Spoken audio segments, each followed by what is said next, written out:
பக்தி ஒளி நேர்களுக்கு வணக்கம். மங்களகாரகனாக ஒரு பெண் மங்களகரமாக தெரியுதுன்னா அவ உடைகளை வைத்து கண்டுபிடிச்சிடலாம். அவ உடைகள் எவ்வளவு அழகா, அவ போடுற உடைகள் அது புடவையாக இருந்தால் அவ்வளோ லட்சணங்கள் கூடிய ஒரு ட்ரெடிஷ்னல் லுக்குமாங்க இல்லையா, தெய்வாம்சத்துக்குரிய ஒரு அழகு அந்த பெண்களுக்கு தெரியும். அந்த புடவைகள் ரொம்ப முக்கியத்துவம் வாய்ந்தது. கெட்டும் முறைகளும் ரொம்ப முக்கியத்துவம் வாய்ந்தது. நான் அடிக்கடி நிறைய சொல்லியிருக்கிறது என்னன்னா, புடவைகளை கெட்டி நீங்க பூஜை பண்ணும்போது உங்க வீட்டில் லட்சுமி கடாட்சம் கூடியிருப்பது உங்களுக்கு தெரியும். உங்க முகமும் ஐஸ்வர்யமாக மாறுவதை உணர முடியும். அதனால எப்பவுமே புடவைகள் கெட்டி நீங்க ஒரு சின்ன விளக்கேத்தினாலும் அது ரொம்ப அந்த வீடே மங்களகரமாக தெரியும். அவ்வளோ இந்த புடவை நம்மளுக்கு மகிமை வாய்ந்ததாக இருக்கிறது. இந்த புடவையை நம்ம கெட்டும்போது நீங்க நிறைய கேள்விப்பட்டிருப்பீங்க. புருஷனை முந்தானையில முடிஞ்சு வச்சுக்கிட்டா அப்படிம்பாங்க. அந்த முந்தானையில் முடிஞ்சு வச்சேன்னா நீங்க என்ன எப்பவுமே நினைச்சுக்கிறது, நம்மளுக்கு 2 முந்தானை உண்டு. அதாவது உள்ளுக்கு சொருகிற ஒரு முந்தானை உண்டு, வெளியில உள்ள முந்தானை உண்டு. இந்த வெளியில உள்ள முந்தானை இறைவனுக்காகவும், இறைவன்கிட்ட ஒரு பிரசாதம் வாங்கும்போது நம்ம அந்த முந்தானையை இது பண்றதும், பிச்சை கேட்டுதல், வரம் பிரசாதம், பிச்சைகள் இதுக்கெல்லாம் இந்த முந்தானை ரொம்ப முக்கியத்துவமானது. மரியாதை நிமித்தமாக இந்த முந்தானை நம்ம எடுத்திருப்போம். இந்த புடவை முந்தானை நம்ம கோயிலுக்கு கும்பிட போகும்போது முந்தானை இப்படி ஃபுல்லாவே கீழே அப்படி ஃப்ளோட்டிங்ல விடுவாங்க அப்படிம்பாங்க இல்லையா, அப்படி விட்டுட்டு கடவுளை கும்பிடக்கூடாது. அப்படியே முந்தானை என்னன்னா ஒரு நம்மளுடைய அடக்கத்துக்குரிய உச்சத்தை காமிப்பதாக இருக்கும். நம்ம இந்த முந்தானை தான் நம்ம கணவனை எந்த லெவலுக்கு வச்சிருக்கோங்கிறதே காமிக்கும். இந்த முந்தானை அப்படியே தொங்க விட்டு இப்படி பறக்கிற விடுற மாதிரி வச்சிருக்காங்க இல்லையா, அவங்க கணவனை ரொம்ப அலட்சியப்படுத்துவாங்க. கணவன் சொல்லுக்கு முக்கியத்துவம் இருக்காது. அவங்களுடைய ஆசைகளை தான் முதன்மையாக எடுத்துட்டு வருவாங்க.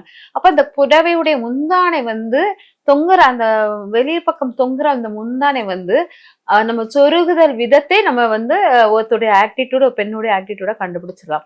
அந்த முந்தானையை ஒத்த முந்தானையாக சொருகினால் அவர் ரொம்ப ஸ்ட்ராங்கா போல்டான பெண், எதையும் ஃபேஸ் பண்ணக்கூடிய பெண்ணாக இருப்பா. ஒரு முந்தானை மட்டும் இடுப்புல சொல்லிட்டு அவ போய்கிட்டு இருப்பா. அவ தன் அழகை பிரதானப்படுத்த விரும்ப மாட்டா. ரொம்ப ஸ்ட்ராங்கா இந்த உலகத்தை தன் அறிவை முதன்மையாக வைத்து இந்த ஃபேஸ் பண்ணதுக்கு ரொம்ப தயாராகி கொண்டு இருக்கிறாள் அப்படிங்க.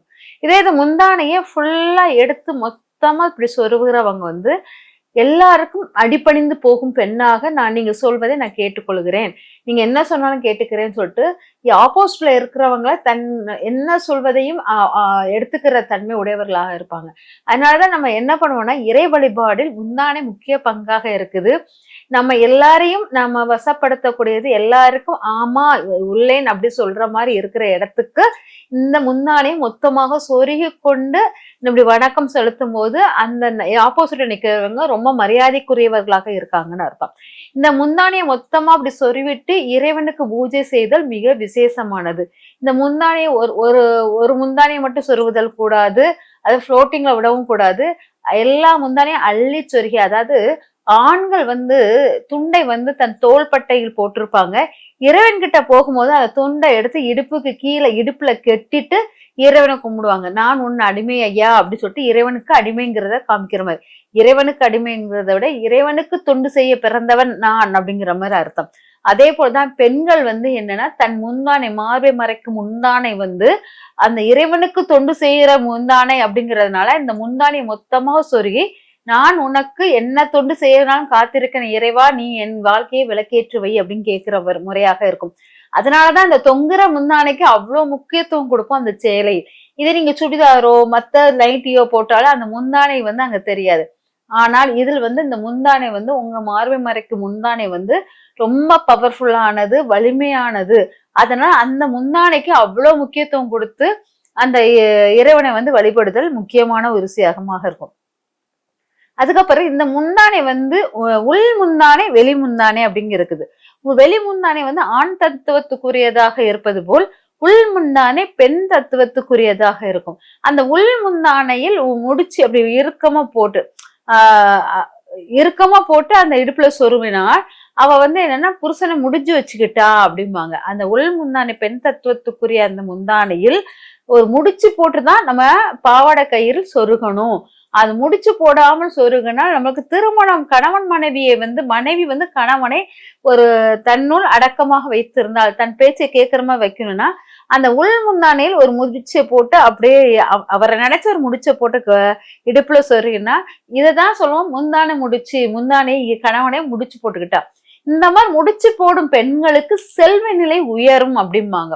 இவங்களுக்கு வந்து ஏன்னா இவங்க முடிச்சு அந்த காலத்தில் பாத்தீங்கன்னா சுருக்கு பை இந்த மாதிரி இதுதான் நம்ம வந்து வச்சிருப்போம். அதுலதான் வெத்தலை பாக்கு வச்சிருப்பாங்க, காசு வச்சிருப்பாங்க எல்லாம். இந்த சுருக்கப்பை வந்து பணம் மூட்டை மாதிரி இருக்கும். அதுல வந்து இந்த முடிச்சு மாதிரி இருக்கும். அதை வந்து அவங்க இடுப்பில் சொருவிக்கிட்டு எல்லாருக்கும் எல்லாம் செய்வாங்க. அந்த காலத்தில் உள்பாவடையும் கிடையாது.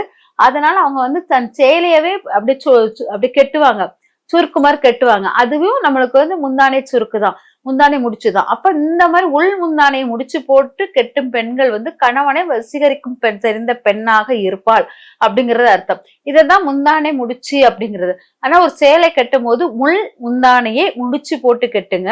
அதே போல் உங்களுக்கு சில சமயம் நம்மளுக்கு வந்து பைசா வந்து ரொம்ப தட்டுப்பாடு ஆகுதுன்னா எப்பவுமே உங்களுடைய வெளி முந்தானையில் பைசா ஒரு காயின் எடுத்து முடிச்சு போட்டு அப்படி சொருவி வைப்பாங்க.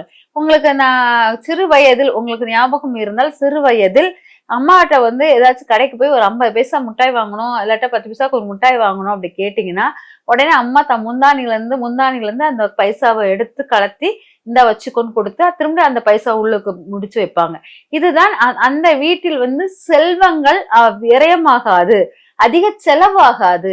அதனால் ஒரு தாயின் கையில் முந்தானையில் காசு முடிந்து வைத்தால் அந்த வீட்டில் செலவுகள் குறைக்கப்படும்ங்கிறத தெரிஞ்சுக்கணும். அதனால நீங்க வந்து அம்மாவோ இல்லாட்டா சேலை கட்டிருக்கும் பெண் உங்க வீட்டுல யார் இருக்காங்களோ அவங்க கிட்ட ஒரு பைசா கொடுத்து இதை முடிச்சு உனக்கு எப்பவுமே வச்சுக்கோ, குளிக்கும் போது அந்த சேலையை மாத்தும் போது அந்த முடிச்சு உள்ள காசையும் மாத்தி அந்த வேற சேலை கட்டுற அந்த சேலையிலையும் முடிச்சு போட்டுக்கலாம்.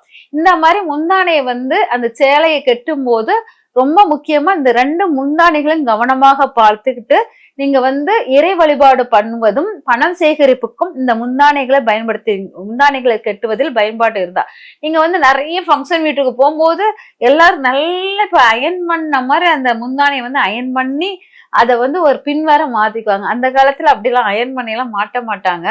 அந்த காலத்துல அப்படி சுருக்க எடுத்து இப்படி போட்டுட்டு அந்த முந்தானையை ஒத்த முந்தானையை சொருவிட்டு அழகா வேலை பார்ப்பாங்க. இப்ப வந்து நம்ம வந்து அந்த முந்தானையை வந்து அப்படியே தொங்க விடுறோம். எப்படியும் ஒரு துண்டு தொங்குற மாதிரி தொங்கும். அந்த காலத்துல அப்படி தொங்காது, துண்டு மாதிரிலாம் தொங்காது. அப்படி பூக்கள் விரிந்து இருப்பது போல் இருக்கும். அதுல இருந்து ஒரு முந்தானையை எடுத்து அப்படி சொருகும் போது அந்த பெண்ணும் அழகாக தெரிவாள், அவ உடலும் அசிங்கமாக வெளிப்பார்வைக்கு தெரியாது. அதனால் அவ வந்து தன்னை பாதுகாக்க தெரிந்தவளாக இருக்கிறாள். இந்த மாதிரி தன்னுடைய சேலை கட்டும் போது மிக கவனமாக கட்டணும். இறைவனை வழிபடும் போது முந்தானையை சொருகிட்டு தான் இறைவ வழிபாடே பண்ணணும். ஒரு கோயிலுக்கு போய் இறைவன் சந்நிதியை கும்பிடும் போதும் கொடிமரத்து கீழே விழும்போதும் முந்தானையை முழுமையாக சொருகி கொண்டுதான் கோயில் பிரகாரத்தை சுத்துறணும்.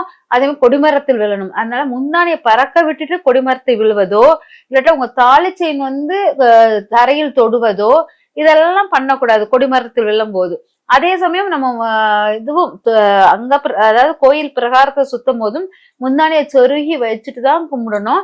அதே மாதிரி பிரசாதம் வாங்கும் போது முந்தானையை கைக்கு கீழே வச்சு பிரசாதம் வாங்கினீங்கன்னா அது ரொம்ப மரியாதையாக இறைவனுக்கு தொண்டாற்றும் மரியாதையாக, அதாவது அந்த முந்தானை ஆண் தத்துவத்துக்குரியது அப்படின்ட்டு உங்க கணவனுக்குரியதாக இருப்பதனால் எப்பவுமே கோயிலுக்கு போனா ஆண் பெண்ணாக போகணும். மேக்சிமம் ஆண்கள் வந்து பெண்ணுடன் கோயிலுக்கு வருவது சாத்தியம் இல்லாத இதா இருக்கும். ஏன்னா அவங்க வேலைக்கு போயிடுவாங்க. பெண் வேலையெல்லாம் முடிச்சுட்டு தான் கோயிலுக்கு போவா. அதாவது கணவனுடன் போன சாயலாக அவள் வெளி முந்தானையை தன் கைக்கு கீழே வச்சுட்டு அப்படி வாங்குவா. இது கணவனும் மனைவியும் சேர்ந்து வாங்குவது போல் ஒரு பிரசாத அமைப்பு இருக்கும். அதனால் முந்தானையில் பிடிச்சு வாங்கும்போது ஒரு மரியாதை நிமித்தமாகவும் கணவன் மனைவி சேர்க்கையாக சேர்ந்து அந்த இறைவன் பிரசாதத்தை வாங்குவதாகவும் அர்த்தம். அதனால இந்த முந்தானைகள் வந்து உங்களுக்கு வரமான ஒரு முந்தானையை நீங்க சும்மா அலட்சியமாக காற்றில் ஆடுவது போல் போடும்போது உங்களுக்கு நிறைய நெகட்டிவ் வந்து உருவாகுது. அதாவது நெகட்டிவ்னா என்னன்னா கணவனை மதிக்காத தன்மை, கணவனுடைய அன்பு கிடைக்காத தன்மை, கணவனும் மனைவியும் ஐக்கியமாகாத தன்மை, இதெல்லாமே இருக்குது. ஆதி காலத்துல பாத்தீங்கன்னா நம்மளுடைய முந்தானையை வந்து முடிச்சு மாதிரி கெட்டுவாங்க. கணவனுடைய துண்டினுடைய முனையும் பெண்ணுடைய முந்தானியின் முனையும் முடிச்சா கெட்டி உறவு பாலத்தை தொடங்குவாங்க. அந்த முடிச்சுதான் நம்மளுடைய உள் முடிச்சியாக உள் முந்தானியில் பண்ணுவோம். அதனால இந்த கணவன் மனைவி உறவு பால முடிச்ச வந்து ஸ்ட்ராங் ஆக்கணும்னா உங்களுடைய செயலில் அந்த முடிச்ச போட்டுக்கிட்டே இருந்தீங்கன்னா உறவு பாலம் ஸ்ட்ராங்கா இருக்கும். கணவன் மனைவி விட்டு கொடுக்கும் மனப்பான்மை அதிகமாக இருக்கும். இந்த மாதிரி கணவன் மனைவி ஒற்றுமையுடன் இல்லற வாழ்க்கை வாழும்போது எல்லா வளங்களும் சிறப்புடன் வளமுடன் வாழ்வீர்கள். நன்றி, வணக்கம்.